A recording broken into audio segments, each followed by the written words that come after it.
more. Now I've got it, so here you go. Yeah, I've got more than enough, add it up and away. You know I've got it like boom, boom, blow your mind, never getting less, and that's how it'll stay.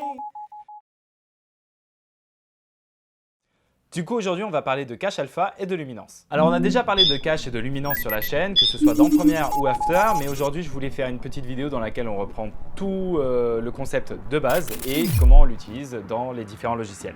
Alors, la première chose, c'est comprendre ce qu'est une couche alpha. Une image en vidéo est composée de 3 couches. Une rouge, une verte, une bleue. Vous avez sûrement déjà vu ça, c'est ce qu'on appelle le RVB. Et c'est le mélange de ces 3 couches qui vous permettent d'avoir toutes les couleurs dans votre image. Mais dans certains cas, on va avoir une 4e couche qu'on appelle la couche alpha et qui va déterminer la transparence ou non de votre image. On va prendre le JPEG et le PNG par exemple. Le JPEG est une image composite, donc RVB ou CMJN selon le mode de couleur que vous utilisez, et on n'a pas de transparence dessus. En revanche, quand vous utilisez un PNG, on y retrouve une information de couche alpha, donc RVBA, qui permet d'avoir la transparence en fait sur l'image. Alors petit exemple, voici le logo de mon agence au format JPEG et au format PNG. Si je viens placer une image en dessous de ces logos, vous voyez que l'image en JPEG a un encadré blanc. Et c'est dû au fait que le JPEG n'inclut pas l'alpha. En revanche, le PNG me permet d'avoir juste le logo à l'état pur. Bon, c'est simple. Alpha, transparence.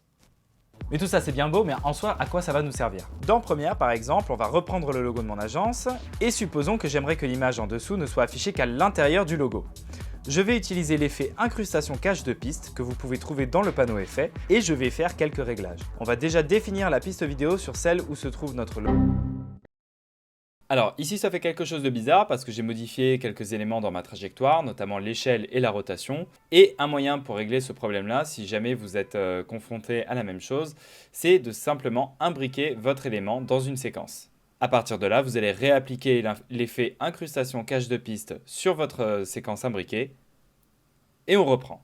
On va déjà définir la piste vidéo sur celle où se trouve notre logo, donc ici vidéo 3, et on va définir le mat sur alpha.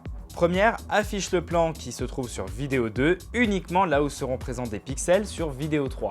Revenons avec nos deux logos pour voir la différence entre les deux. Comme vous pouvez le constater, le logo en JPEG n'est pas efficace puisque la vidéo est affichée dans la totalité du cadre, puisqu'il y a des pixels sur toute l'image. Mais ça ne veut pas dire qu'on ne peut pas incruster des images en JPEG et c'est là que la luminance va rentrer en jeu. Le cache par luminance crée la transparence en fonction des blancs et des noirs de la piste vidéo. Donc les tons sombres et noirs du cache seront masqués et les tons clairs seront visibles. Et bien sûr, vous avez cette petite case qui vous permet d'inverser le masque selon votre choix. Et dans After, ça va marcher pareil. Tous les calques possèdent un volet cache avec un menu déroulant qui vous permet de sélectionner le mode de cache souhaité. Il sera toujours calculé en fonction du calque qui se trouve au-dessus. Vous pouvez donc sélectionner alpha ou alpha inversé et luminance inversée. L'alpha et la luminance, ça se joue quand même beaucoup avec des noirs, des blancs, des dégradés de gris, etc. Et avec cette technique, vous pouvez utiliser aussi bien des images fixes que des images mobiles. Donc il y a plein d'animations que vous pouvez faire directement dans Premiere. Allez, c'est tout pour moi aujourd'hui. Ciao!